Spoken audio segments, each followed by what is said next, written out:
Tulsa King Season 3 is officially over. The finale, Episode 10, is out. The Jeremiah Dunmire story is over. Did they wrap it up well, and did they deliver on a strong finale? Let's talk about it. As always, this will include spoilers, so if you have not seen Season 3, Episode 10, favorite this and come back to it later. I definitely enjoyed Tulsa King for what it is, but my goodness is this show completely far-fetched at times. But like I said, I have accepted it, and this week's episode picks up directly from last week's episode with Dwight's sister being kidnapped. After some back and forth between Jeremiah and Joanne trying to get her to sign over the distillery, plus Dwight pulling together all of his resources once he finds out that Joanne has actually been kidnapped, and that does include a future king plus a couple of monster cousins, we get to the moment that we have been theorizing and talking about for episodes of Cole Dunmire officially switching sides. Dwight and his entire crew reacted the exact way I would expect them to in that moment, seeing Cole walk through the doors after everything he's done this season. And even though Spencer did her best to vouch for him in that moment, it took Lee to tell Dwight that I have looked enough people in the eyes over the years to know when they are lying or telling the truth, and he is telling the truth in this moment, wanting to atone for his sins. From there, Dwight asked Cole to write down a very detailed map of his entire property, which includes where Joanne is being held, and that leads to one of the most easiest raids I have ever seen on TV.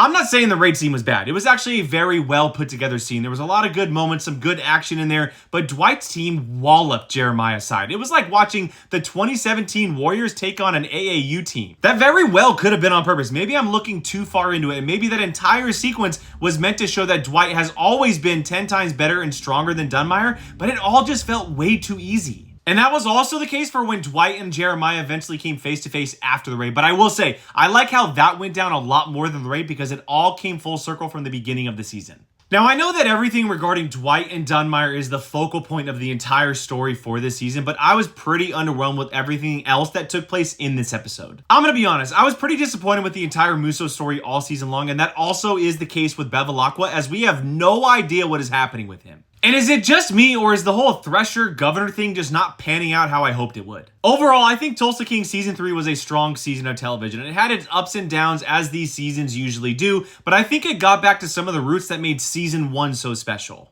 And in case you didn't know, Season 4 is happening. It has been announced, production is underway, and there's a chance we'll see it late next year. Let me know your thoughts about the finale and Season 3 overall in the comments, and hit that follow button for more TV reviews just like this one.